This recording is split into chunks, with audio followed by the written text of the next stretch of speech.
small. Lay a big hit and pass or kick the ball. This game is for us all.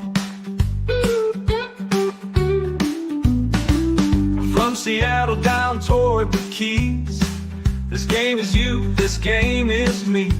Cats, dogs, and steer, be the tree. This game is America, so sing it loud with me. College football forever. College football forever. Downtown LA, Starkville City. 1 week you're up next, take a dip. Run the rock or let it rip. This game is America. All say, can you sing it with me? We just stepped on her face with a hot-tail Logan Crawford nose. Whoa, Nelly! College football forever. College football forever.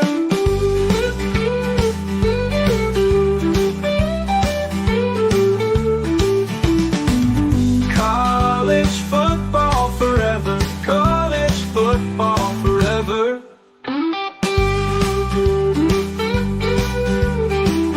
College football is a year-round discussion with these two. Here's JC and Morgan. Mike Morgan of ESPN and JC Sherbert of 24/7 Sports have you covered.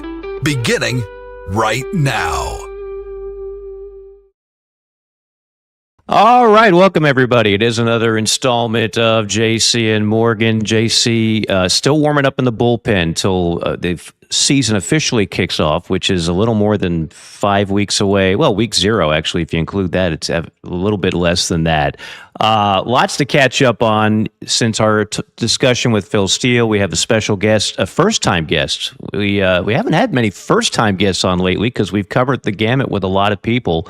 But Clark Brooks is a guy that you may very well follow on social media. He's also known as SEC StatCat. That's how I've known him from afar. And a number of people in the business, Clark, have said, you ought to have him on sometime. And I said, well, I would love to have that. So thankfully, we have made this happen.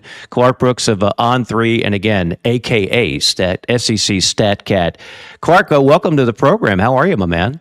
Mike, thanks for having me. You know, of course, we're 1 day closer to the start of the season, so I'm starting to get a little ramped up. You know, I kind of run hot as is, so yeah, I'm just really excited that, you know, we're really getting close to this season because a lot of narratives, a lot of storylines, and like you, I'm sure you are sick of talking season. Let's get these games going.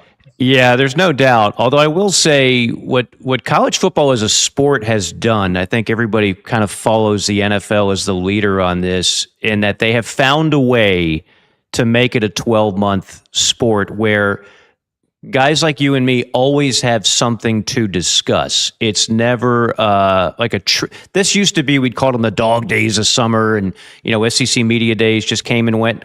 But guess what? Big Ten media days are going on right now in Chicago, and there's storylines there. You had the ACC and the Big 12 earlier, the American. And then sometimes there are storylines that are not necessarily positive, but you've got another meeting with the playoff committee. I think that's August 10th, to expand or not to expand. Can you get Sankey and Petitti to agree on things? So there's always something. But give us a little background on you. So I've always enjoyed kind of, everybody's got stats, but I think you kind of take it to a next level with some of the stuff that you have put out there over the years. Where are you from? When did you kind of dive into this crazy field? Sure. So I'm a failed journalist, failed broadcaster, Mike.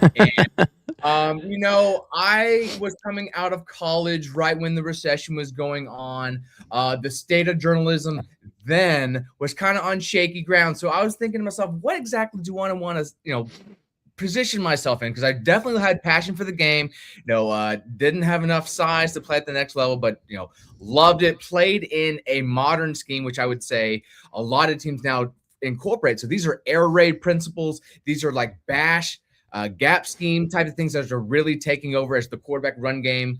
These single wing type of philosophies are taking back over the sport. So a lot of experience running that type of stuff. So just seeing it kind of permeate through different styles has been really interesting to watch. But like I mentioned, a failed journalist, started in local news, just realized that there was a market inefficiency for how games were articulated. I mean, the great example is Moneyball, right? And baseball. There's a lot of sabermetrics, a lot of advanced statistics that have become a lot more commonplace in the vernacular when talking about baseball. But even 8 years ago, things like success rate and uncatchable pass rate and first down touchdown rate, kind of very basic, vanilla, I would say, statistics then were just thought of just spaceship brain things. And then when you incorporate expected points added into the things, there just was not a good resource for fans or reporters to have this at their, beck and call to help articulate what's actually going on in these games, right? So we all love these box score statistics, but they just don't always do the best of saying who really won the game or who's really good or lost. Because if you look at just quarterback play, screens and RPOs can really buoy a passer's bottom line and really, distort their perception of how good they really are. So it's just trying to start just having a resource for fans and having all this type of stuff. So going beyond the box score, charting what concepts teams are running, what motions they are featuring, what formations they'd like to run after, where targets are actually going on the field. So any type of avenue I saw that was just lacking in the box score, I wanted it to provide. Like you mentioned, built that StatCat brand, got a lot of cool follows along the way. And, I've been working for On3 for the last 4 seasons, entering our 5th now. So really, really excited for all this type of stuff. So just putting a lot of the different loves together. My love for narratives, telling stories, my love for stats, and my love for transparency, and not just hiding behind a black box algorithm, which a lot of statisticians like to do these days. Yeah, and I couldn't agree with you more on, particularly, and I know you post a lot of interesting stuff on quarterbacks. The quarterback rating is a flawed mechanism. I've thought for years, whether it's the one in 158.3 or whatever it is. Yeah, and I know what they're going for. I'm not saying it's worthless. It can tell part of the story. It doesn't tell the whole story. And part of the reason is just what you talked about. I see quarterbacks now, they know how the quarterback rating works. So, for example, if I've got a chance to help my team win on a 3rd and long, but it's a dangerous pass, but I either take the sack or I make the dangerous pass to try to give my team a chance to continue to either score a winning drive or win or lose the game or whatever. And sometimes a quarterback will just take a sack because he knows if he throws a pick, that hurts the rating. A sack does not hurt the rating.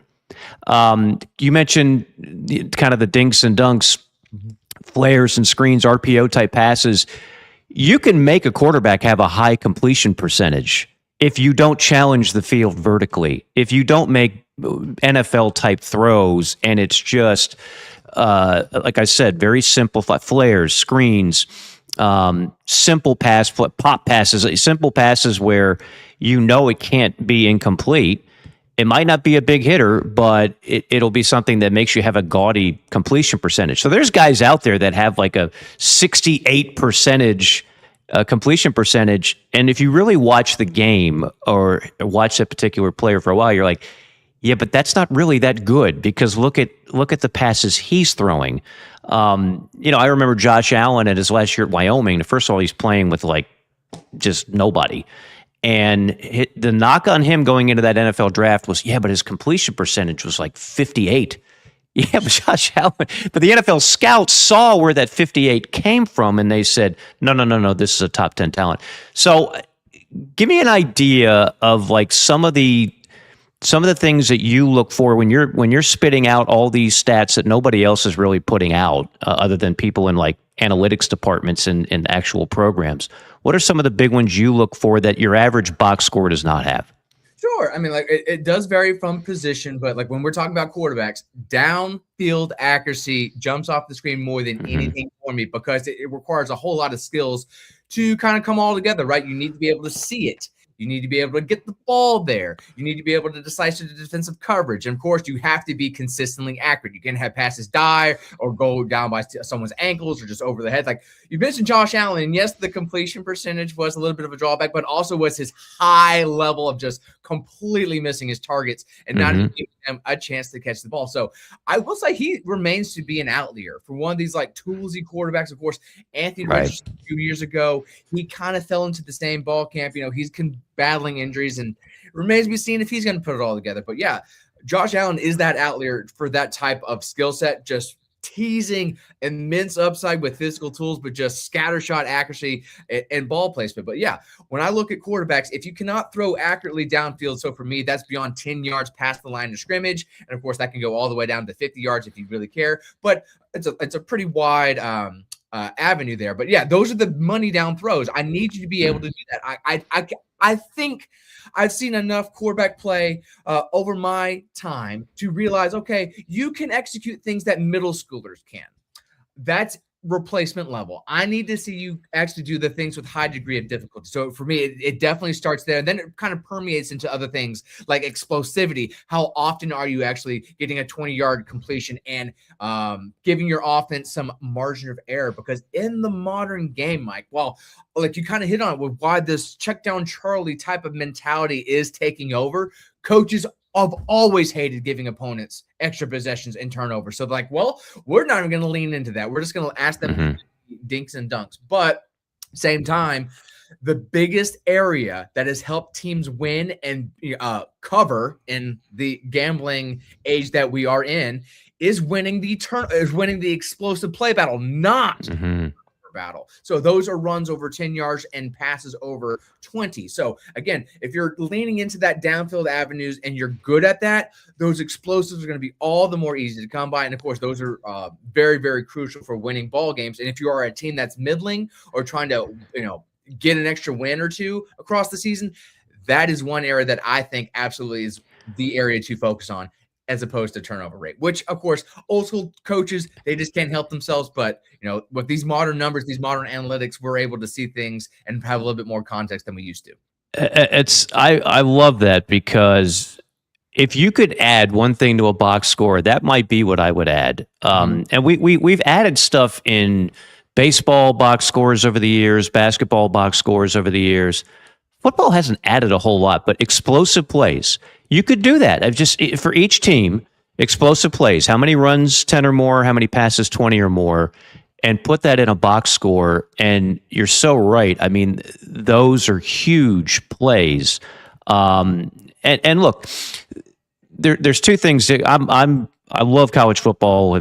Have been a part of it, following it my whole life, but I also love the NFL, and I also love the NFL draft. There's two different things that go head to head here. Like you mentioned, Anthony Richardson. Anybody that watched Anthony Richardson in college could have told you he was not very good. Like, he was radically inconsistent, struggled making throws, had those sizzle reel plays, right? Like the 2-point conversion against Utah, the spin move, and then the throw. But when the Colts took him as a top 10 pick, I mean, most of us that really follow college football are like, what?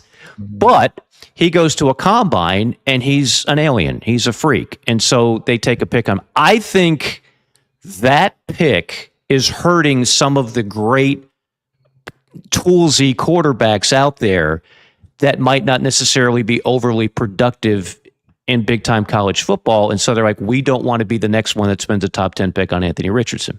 And I really think that hurts some of the guys of today.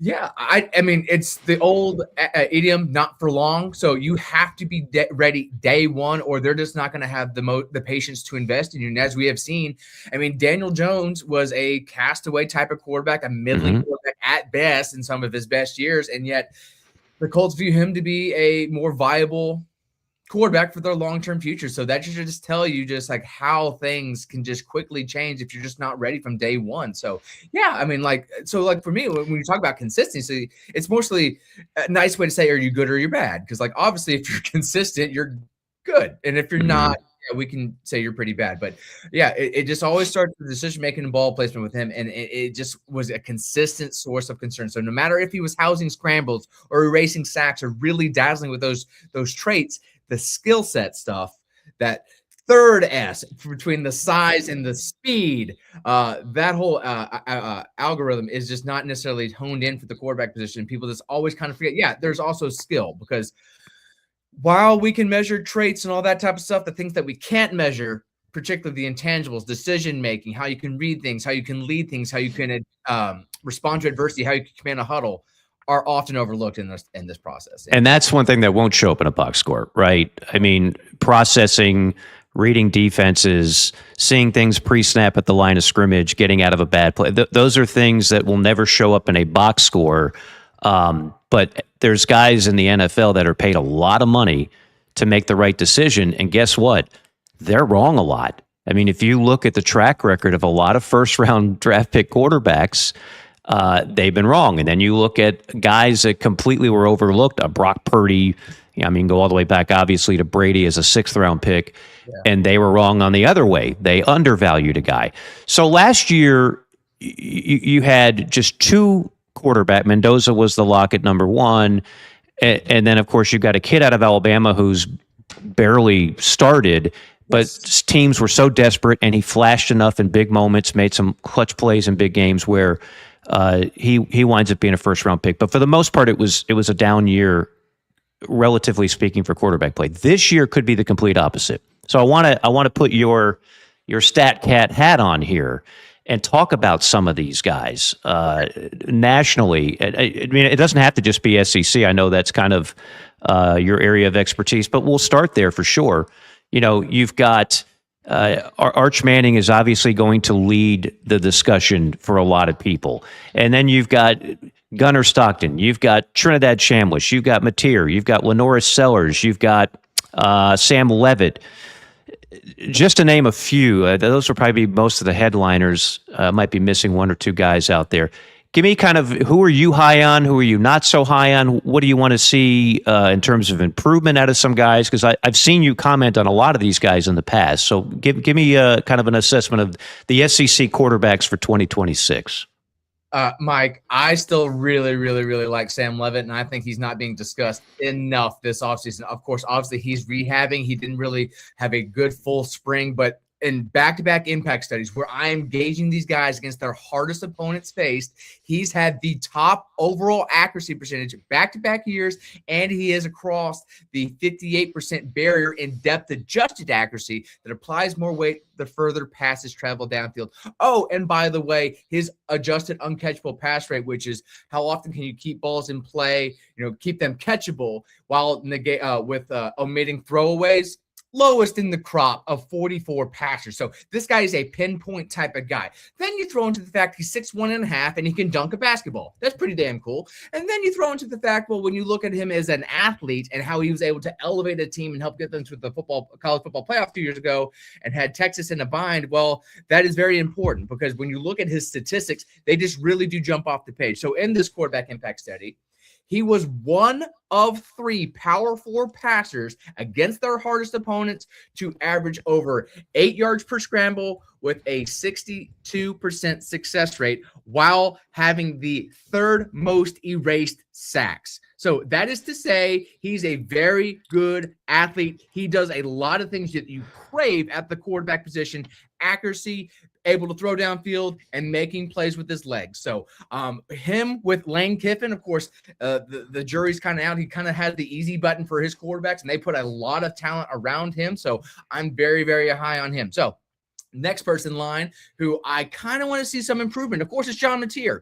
A lot of people are saying, whoa, he fixed his throwing mechanics. I'm like, he kind of looks like he was throwing at Washington State, which I have a good enough memory to recall that he was just an average at-bat placer of the football while not playing the hardest opponent. So while there's nice optimism, while he does have nice zip and drive and the ball does jump off his hand, I'm still a little bit more wait and see on his down-to-down accuracy because, like, when you look, obviously, when you have a hurt hand, it's really hard to grip it. It's really hard to have that zest that you need and drive the ball downfield. So when you look at his splits, yeah, there's just no good that can come from his stat profile. But looking from the traits standpoint and how he's going to be set up, I really need to see if that accuracy will manifest in his new mechanics. And then obviously someone who I've been really, really liking the last several years is Lenore Sellers, but he's just been kind of undercut by a degree of difficulty. I mean, it's really, really tough as is in the SEC. Of course, the graphics are coming out with this year's strength of schedule. Every single team's in the top 20,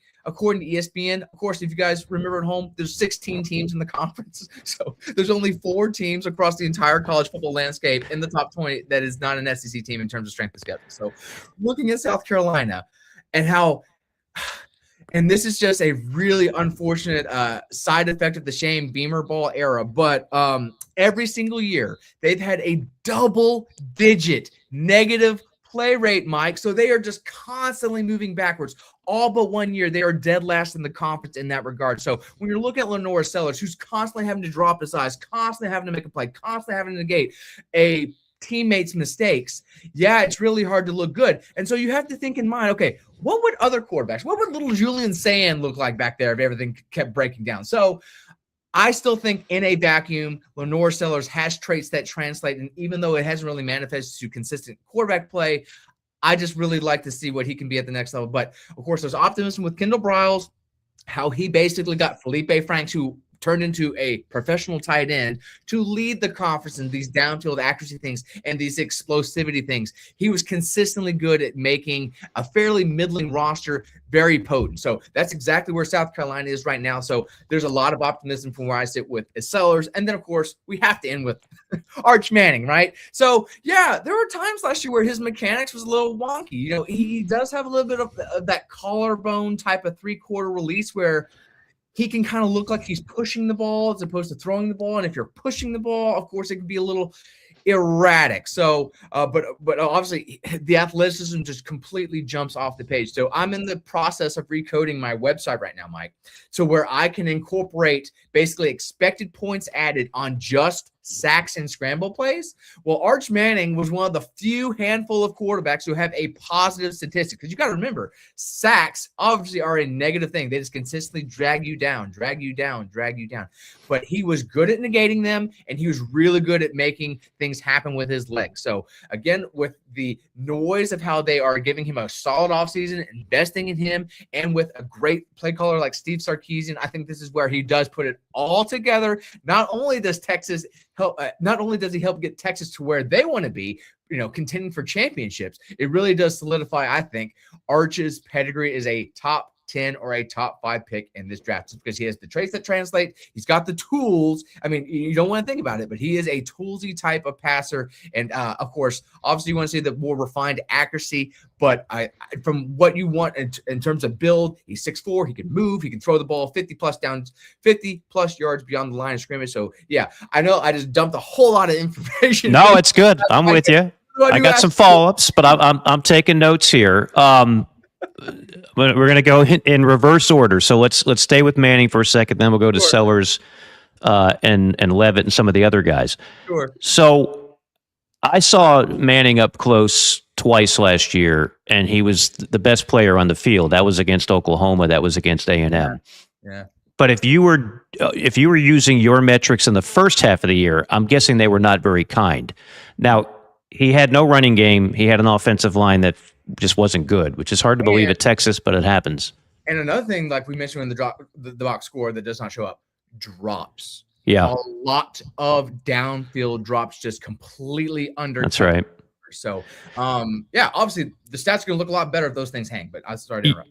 Yeah, no, that's those are great points. So I'm guessing if I was, kind of looking at your data, first half, second half on Arch last year, it would be a tale of two things. And I'm guessing, to go back to Lenore Sellers, the 2024, because you were doing this certainly in 2024, the data that your kind of algorithm spit out and your formula spit out would have been a heck of a lot better than it was in 2025. Is that correct on both counts? Yes. I mean, for Sellers, obviously, like I mentioned, with so many adversity things kind of undercutting him, there's a way to try and isolate a quarterback's play within structure. So this is what I call my passing floor breakout, Mike. So this is where you're not looking at RPOs, you're not looking at screens, you're not looking at tap passes, you're not looking at pressured attempts, and you're just focusing on pure dropbacks inside the pocket, right? Because generally speaking, those account for the largest plurality, the largest chunk of a quarterback's output. And if they are standardized, they're more common down to down. You have a pretty good idea of how a passer likes to operate within structure. And in 2024, Lenore Sellers teased, oh gosh, okay, when the stuff isn't flying by his head and he's just asked to go out there and throw in structure, there are signs there that he is an accurate, dependable, explosive passer. Because while that potency obviously manifested across last year, the consistency did not. So when we're looking at Arch Manning, the things that they kind of did, well, unfortunately, the floor breakout was kind of what his overall numbers was. It was a little iffy. There were some silver linings. There were some things that were just completely red flags, and you just couldn't talk your way out of them. So what they did across the season, they did less true heavy set drop back play action. So those are the heavy shot plays, just trying to take the shot off the defense, and they just try to have him be forget the term, but an offensive executive. Just go out there and execute the scheme. So they had a little bit more screens. They had a little bit more easy baked-in completion just to get the ball out of his hands fast. Because like you mentioned, when you can't run the ball and you're leaving plays on the field, you just have to get completion somewhere and try and stay ahead of the chains. But of course, obviously, it wasn't a good long-term product. But as the course of the year kind of transgressed, they did change their modus operandi with him, which is encouraging, which tells me, okay, this guy can change how he plays from week to week. He has a little bit more versatility. He's not just going out there and, being a Steve Sarkisian quarterback, being gifted all these lovely completions. He's able to read things with his eyes. He's able to make snappy decisions and all this other types of things. But statistically, yeah, it's still very much of a mixed bag because of these things outside of his control. To go back to a Sellers and a Mateer when he's healthy, obviously their running is a big part of what makes them valuable. Mm-hmm. How is that baked into the overall equation? Well, it definitely does matter, but I will say in this quarterback impact study, and it's funny that you mentioned both of them, because both of them, despite having calls from both of their fan bases, they need to be more focal points of the scheme. Neither were good designed runners. Both averaged under 4 yards per design carry. Neither of them were particularly burly or bruising, and that's concerning for someone like Sellers, who, of course, that's one of the reasons why we love him, is that 6'3", 240 prototypical build that is basically a bulldozer in the backfield there. So if you're not able to push forward and break tackles and, make plays when you have a numbers advantage, because that's basically how the quarterback run game is. It's 11 on 10, basically, how you have things blocked up. So if you can't have efficiency there, it's pretty dang concerning. So obviously Mateer's not as big as a player as Sellers, but yeah, when that broken hand went, his tenacity went, because obviously it's a lot easier to make G5 guys miss in the open field than SEC defenders, but that certainly was an area that was lacking for Oklahoma's run game. So I do think this year that we're going to see a little bit more empty formations. That was something that consistently buoyed them. And of course, they got a little bit creative in how they orchestrated Mateer in the run game in that aspect. So while a lot of people think, oh, it's just empty, 5 wide receivers, they're just going to pass. No. So I do think with those light boxes, they need to be able to obviously maximize them a little bit more. But obviously, yes, that is certainly something that you cannot deny that those two quarterbacks are going to want to do, use their legs. So even if the stats are a little bit more muted, defensive coordinators cannot take that lightly, and they have to continue to stifle and isolate and make these guys more one-dimensional. Yeah, and I don't know if there's data for this, but I think the most troublesome for defenses, the most dangerous runs by these type of quarterbacks, the more athletic, the more capable, it is not design runs. Scrambling. It's scrambling and ad-libbing. Oh my gosh, I'm so glad you mentioned this, Mike. So I actually wrote an article way back in January. So once the dust settled and I had time to take a step back and analyze some of these trends are going on. Yeah. Explosive run rate across the SEC. So again, these are runs over 10 yards, have consistently declined for 5 straight seasons, no matter what position is running the ball. on design carry. So running backs, wide receivers, quarterbacks, all going down. So while quarterbacks and quarterbacks and receiver runs are still a little bit more potent on a down-to-down basis, they're just not as strong as what they were. But the consistent avenue that has correlated to the most potent rushing offenses in the SEC, you nailed it. It's the ability to scramble. So if you do not have a scrambler, you're really going to be struggling to move the ball. The best case scenario, or the best case study, I guess, in recent years was Alabama 2 years ago. So we know Jalen Milroe, very dynamic athlete. He himself was a very sexy scrambler, but when he was not doing that, his design run splits were kind of muted. And when you're looking at the running backs in particular, both of them had a single-digit explosive run rate. So when we look at last season and Milroe was not in the equation anymore, it's pretty dang obvious that that run game was going to take a step back. And here we are today where Tide Nation is just so thirsty and so desperate for that avenue to return. But again, it all relies on the quarterback scrambling ability to buoy these things. And if you don't have that, you're just making yourself a whole lot. It's just a whole lot harder from an operational standpoint when you don't have that, what I like to say, gravity, right? Where you have those eyeballs of those defenders basically locking and pulling you out of position and to open up other areas of your attack. A couple guys we haven't mentioned yet. And while Arch Manning, I would say, is in the 90 percentile in terms of the first quarterback from the SEC that's going to be taken, Dante Moore could be the one guy that might rival him. Scouts certainly like a lot about him.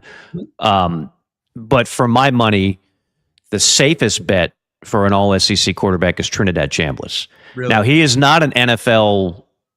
I don't know if he ever plays it down in the NFL, and I don't care. I just, the bottom line is you watched him last year, and nobody in the SEC played the position better than Trinidad Chambliss. And he can do exactly what you just talked about. He's a terrific scrambler. But he keeps plays alive also to make passes downfield. He's incredibly accurate. He reads. I don't see from an NFL standpoint, I know the weakness is he's little and he doesn't have a howitzer for an arm. But from a college quarterback standpoint, I love that dude and would expect him to have another great year. What do you see with him? And then we'll get to Gunnar Stockton as well, who is maybe, I don't want to say polarizing, but a lot of people don't know what to make of him because he doesn't put up gaudy numbers. Nobody does in that Georgia offense. How good is he really? He's another guy. He's not NFL measurably, he's not going to be a first rounder, second rounder, whatever. But give me your thoughts on those two guys.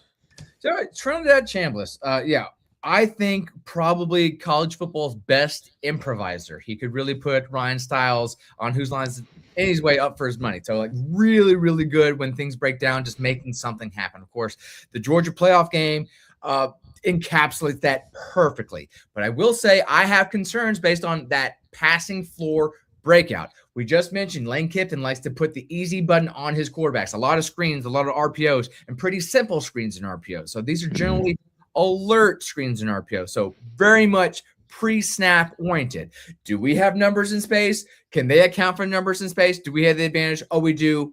I'm just going to get it on out there. So one thing that they really, really like to do are basically inside gap schemes. So whether it is that Y insert where they're snaking that tight end between the line of scrimmage as that lead blocker, or if it's a true duo dive, just getting north and south, taking it or trying to block that immediate threat at that first line of scrimmage and just read that second level with our running backs and making the defense to account for those 3x1 or those 2x2 formations with those receivers out wide and just running hitches. So they're really not stressing vertically, but there's just enough avenues there to where you don't have to have the strongest arm to go out there and execute. So when you're taking away all those scheme elements, like I mentioned with that passing floor breakout, there's big concerns with accuracy. There's more middling ball placement. And of course, if you are going to have a more let's say not as talented supporting cast, because I really do think that trio of receivers they had last year cannot be easily replaced. Of course, the offensive line, while it did allow a lot of heat and a lot of pressure, Trinidad was very good at negating that type of stuff, but there's no guarantee that that's going to continue. So again, when we're just looking at the things that he control in this passing floor breakout, so just to reiterate for people at home, these are clean true dropbacks inside the pocket.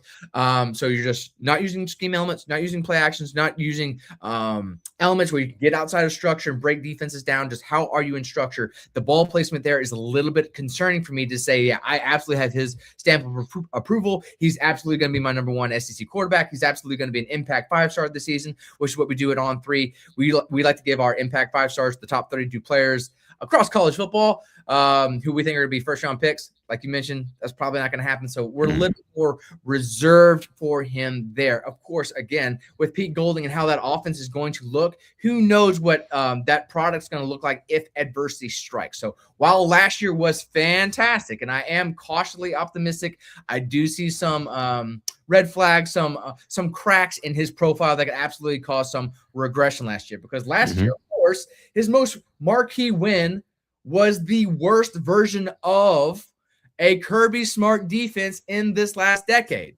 That's not worth nothing. So while Georgia, we played a lot of young guys, you still lost. And while Ole Miss can say, yeah, we beat Georgia, I'm saying, well, they finished outside the top 20 in expected points added per defensive snap. So that's not an elite defense. A good defense, a solid defense, not an elite one. So while it remains to be seen exactly how much improvement across the schedule they will face, those are just some things I'm looking out for. Now, so we'll get to Gunner in just a second. I just want to follow up on that real quick because you're on a roll.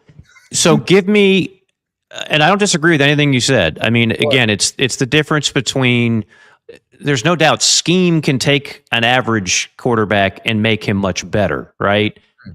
Talent around an average quarterback can make him much better. And a great quarterback can be taken down a notch. You know, like you said, that there's no Lane this year. I am curious about that part of it. Now they still have an all SEC tailback in Lacey, and so they're balanced. You keep defenses honest, et cetera. But that'll be a great test. But you mentioned something again, and that goes back to the purest drop back in the pocket rate. If I'm saying that right, I'm sure I'm botching that somewhat. But so who would be breakout? Yeah, okay. There's a lot of crap that goes into there. I know I'd say a lot of qualifiers, so I had to say it's the passing floor breakout. Okay, so on that metric alone, which I like that metric because it does take away a lot of the, stat building based purely on scheme and simple passes and so on. In terms of guys that make the best throws downfield when they're in the pocket, which many of those explosive plays and money plays are going to be from there. And certainly that's what, again, the pro guys love. Who are the top guys in the SEC in that specific category in your eyes? In my eyes, so it was Levitt 2 years ago, but he risked the biscuit a little too much last year, Mike. And even though Jordan Tyson was there, first round wide receiver for Arizona State. Stud, yeah. They just were not the best group at separating against man coverage. So he just found himself heat seeking a little bit. So a lot of passes kind of found themselves into harm's way in those situations for him last year. So while 2 years ago, fantastic. Last year, I'm a little bit more hesitant to say that. Arch lacked the success rate you kind of want to see, even if the accuracy was better. So I'm kind of going off the top of my head here because I'm kind of not prepared. I apologize.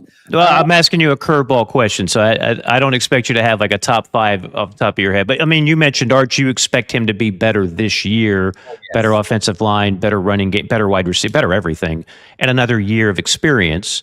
So he might be in that top five, even though he didn't rate that way last year for you. Yes. I'm trying to think of guys specifically for that category. I do remember off top that Marcel Reed had a very, very good breakout in terms of because the knock on him, obviously his mechanics, especially his deep accuracy was doo-doo.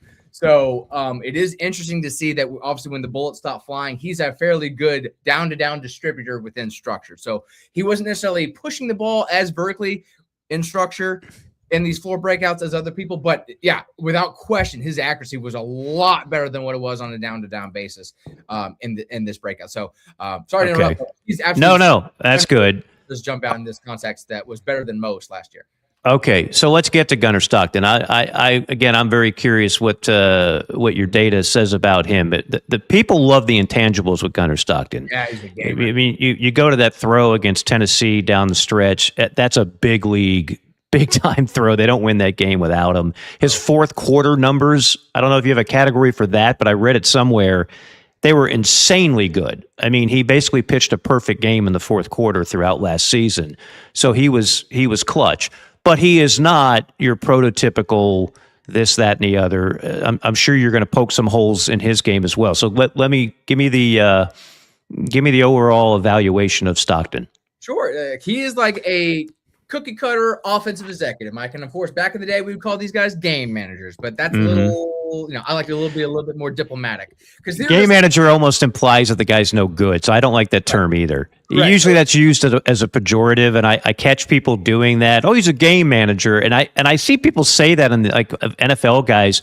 They're not managing games. They're winners. These are not guys just hand it off and try not to turn it over. So I'm glad you said that. I don't think game manager would be a good term for a guy like Stockton. Correct. So he's just going out there and executing the offense. So that's why I say he's an offensive executive. So right. What does that mean? Well, consistently basically since the pandemic, no matter if it's Todd Monken or if it's Mike Bobo, Georgia's offense has consistently incorporated scheme elements, Mike. So outside of the veer and shoot super spread offenses, so the hypo spread, Lane Kiffin, and when Bridles was at Arkansas, Georgia consistently high in true play action, RPOs, and screen rates. So again, they're trying to hide their quarterbacks. Of course, we watched the last few years. Definitely a lot of screens, a lot of convoy tunnel screens out wide, just get the ball to Zach Branch or whoever in space and just get an easy completion. That stuff was rampant. So you just have to have a little bit more, a vetting process with those types of quarterbacks. And when we're looking at him in those third down situations, in those clutch situations, that's fantastic. He did check boxes. He did perform fantastically. But I will say that's really, really hard to do year in and year out because, it's not a standardized situation. 3rd and 3 is different from 3rd and 8. And that's all relying on how you can basically execute your early down offense. And with Georgia, it very much is a team approach, a balanced approach. They want a lot of complementary aspects, like I mentioned, with that deception types of tactics, with the motions and the shifts and just using the play action types of things and trying to get those 2 deep shells to collapse and have a little bit more of an easy key when you're attacking single high coverages. It's just really, really makes things easy on the quarterback. So while Gunnar Stockton throws hard, of course, he has that fastball, 1-speed type of modus operandi. He doesn't really drive the ball vertically down the field particularly well. He doesn't necessarily hunt for downfield completion. So I think less than a third of his attempts last year against his hardest opponents, I should say, because that's the numbers I have fresh in my head against his quarterback impact study. Against his hardest opponents, less than a third of his attempts travel beyond 10 yards downfield, but just as many went behind the line of scrimmage. So, that should just tell you how much they buoy him with easy outlet completion. So, while there's a lot to like there, he's a hard-headed quarterback. He puts his body on the line. He truly is a gamer, particularly in the clutch. In terms of a replacement level quarterback, there are some concerns just because, what if JKS was in Georgia's offense? What if Lenore Sellers was in Georgia offense? I think there's an argument to be made that overall product could be elevated. Certainly, you can say the receivers aren't great and the run game needs to have a little bit more pop, but still from where I sit, from what they're asking Gunnar Stockton to do, it seems they're definitely treating him with some kid gloves in terms of the concepts they use and how the tactics they put around him. Yeah, I mean, that's just the way they do things at Georgia, whether it was Stetson Bennett or that's just – because Carson Beck, he was a quarterback 1 for a good stretch of an offseason for a while. He was a fairly competent downfield thrower to where they didn't have to do all these rinky-dinky stuff, but they still chose to because whether they wanted to eliminate interceptable passes or not, right? It's a consistent trait from that. Well, and I think Carson Beck's a perfect example of the good and the bad. The first year as a starter at Georgia, he was pretty damn good throwing the ball downfield and lit up a lot of defenses. The next year, he's throwing it into double coverage, triple coverage, and he's throwing picks left and right, and it was a problem. And I think Kirby looked at that and said, we are never going to lose games like this again. We're just too talented everywhere else that in a lot of ways, Gunnar Stockton, to your point, kind of fits more of what he and Mike Bobo like to do to win games. And it's hard to argue because they're the most consistently good team in the league. One other thing on quarterbacks, and then we'll wrap up with maybe just kind of an overall assessment of what you're looking at this year. you mentioned RPO a bunch, and it's so prevalent, and it's just it's a good way to give quarterbacks confidence and not ask them to do too much. But like I think of like Indiana last year with Mendoza, like the reason why he was the number one pick in the draft, he wasn't throwing a bunch of RPOs. I mean, he was crushing people downfield, right? First year, he had one of the highest RPO throw rates I've ever seen. So I'm sorry, we missed the beginning of that. When at the last year or the before? The beginning of the season. The beginning. So the first 5 games, like, and his RPO throw rate was pretty high at Cal. So like, I'm like, okay, I'm seeing like the translatable aspects. I'm like, okay, right. They can ask him to do this type of stuff. They can ask him to be a offensive executive, and I see there's a very high floor there for them, which he absolutely accomplished. But then when you add that downfield aspect on top of that, when Charlie Becker basically emerged, whole other ball game. But yeah, to start the year, his RPO throw rate for like the first 5 games was over 40%, which for people at home, that's ludicrous.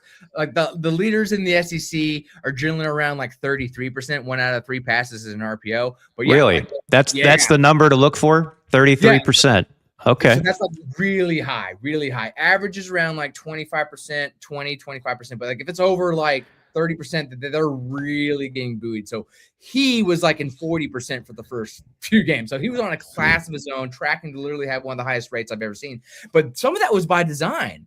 Signetti didn't want to put a whole lot of stuff on tape because they were just winning so easily. They didn't have to go beyond their 15-play script and have all these crazy plays. So again, that's a lot of basically what RPOs are, right? It's the modern day triple option, which is very much how the play is designed. And they're just giving you news, and you just have to make the right decision based on how the play is designed. So sorry to interrupt, but yeah, like no, Mendoza that's good. Absolutely was one of the people who I was giving the side eye for half the season. So I'm like, dude, these are empty stats. These are all just, triple option type of stuff. But then, of course, when the Becker stuff happens and the Michigan State game happens, and you get that awesome Gus Johnson call, I give him the Heisman now. It's really hard not to get caught up in the moment there because he was making these types of throws. So obviously, not all RPOs are created the same. You do have some of these alert go routes. You have some alert peak posts. You have those glance slants that obviously can be very prolific in terms of getting big gains. But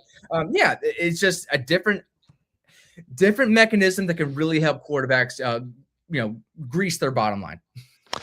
So in closing, start of the season, SEC, let's keep it. The players that you are most excited about in terms of what the data says to you that, okay, this is the biggest impact player. This is the guy that's going to be lighting it up in 2026.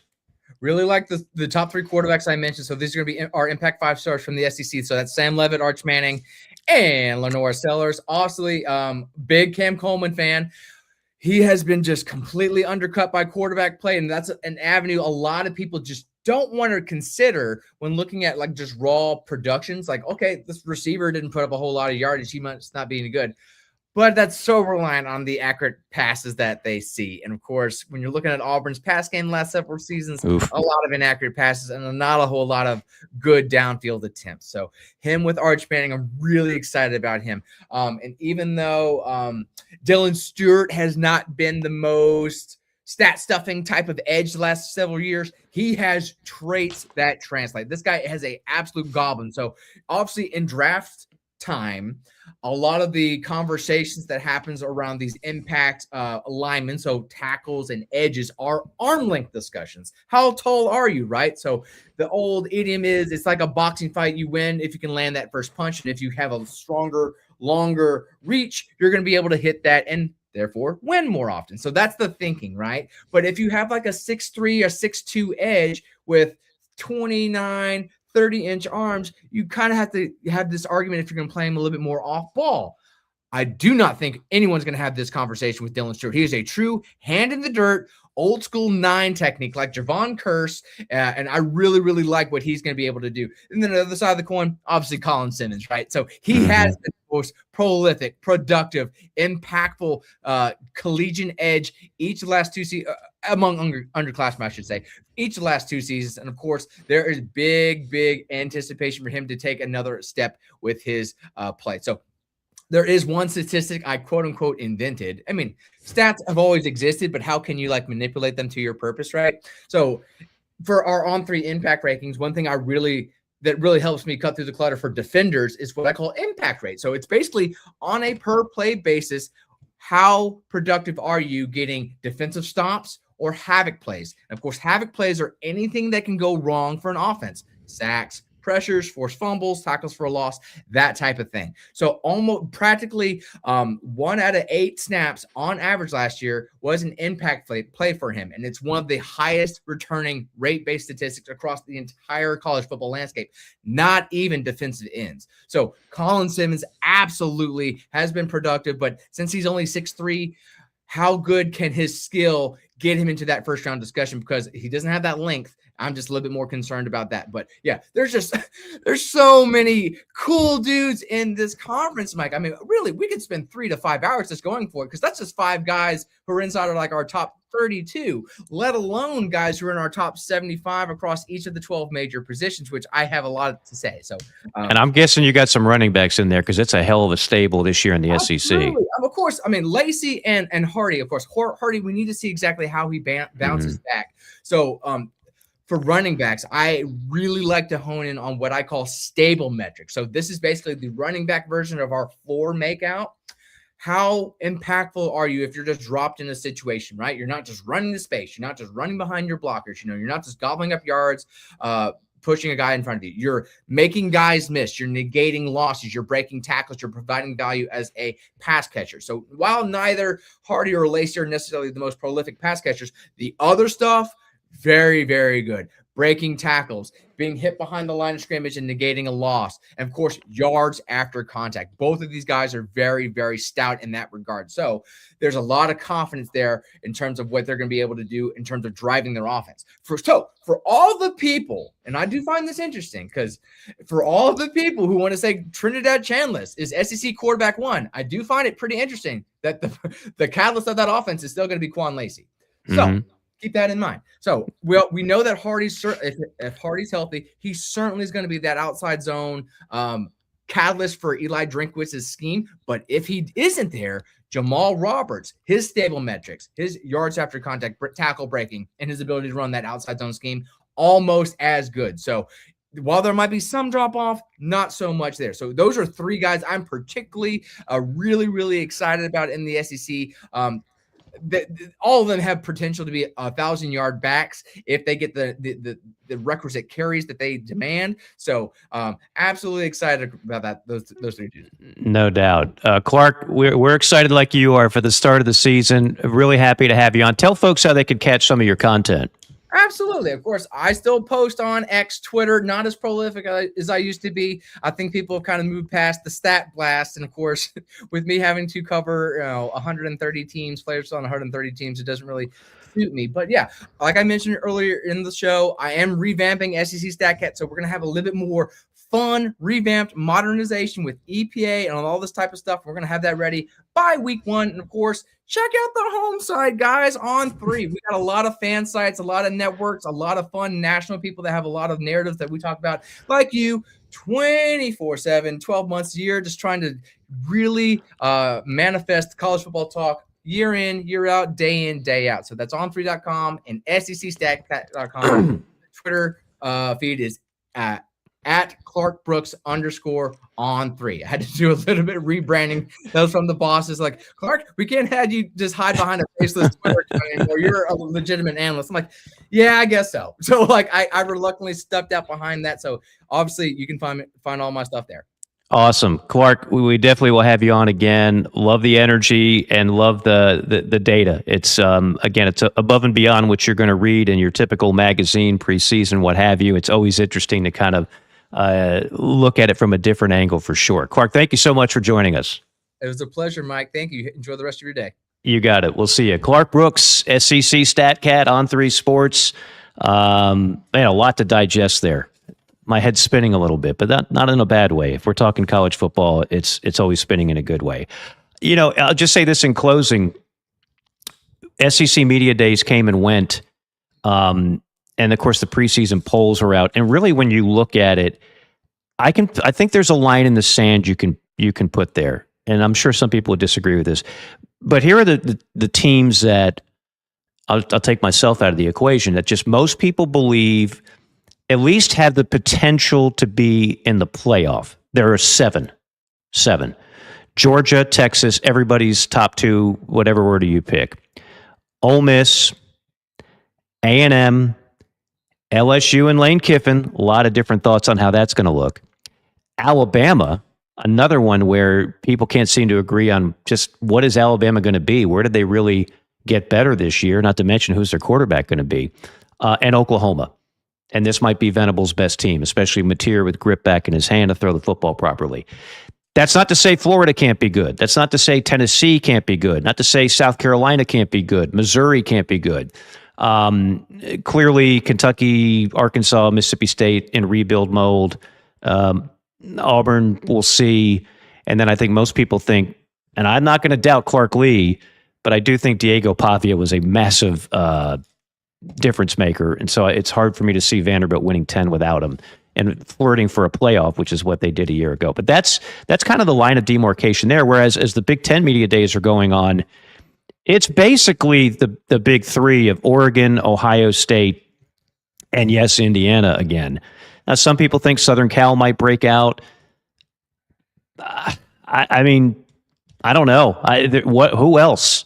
Not Michigan, not Washington, not Penn State, not Iowa, not Wisconsin. These are all good teams. They're just not playoff teams. So while the Big Ten is riding high, 3 straight national championships, maybe they get a fourth with one of those teams. Maybe Oregon wins its first. But I don't see, once again, when I look at the Big Ten, very good at the top. I just don't see a number of different teams that can actually make it to the playoff. Just one little factoid that stood out to me. But it'll be very interesting to see what happens this year with the SEC in a 3-year title drought. You know that's going to be discussed all season long. Again, our thanks to SEC StatCat Clark Brooks of On3 joining us. We'll have another guest for you next week as we inch closer and closer to the start of the college football campaign. Again, we are powered by Advocare. We thank all of our great sponsors. You've got the promo code. Many of you have already saved 20%. Promo code Mike Morgan, brought to you by Nest and Wild, Palm Pat Casual. Please frequent our terrific sponsors. And as always, a reminder, and JC's much better at describing this than I am, we are no longer on the 24/7 platform. A number of you have said, I can't find it anymore.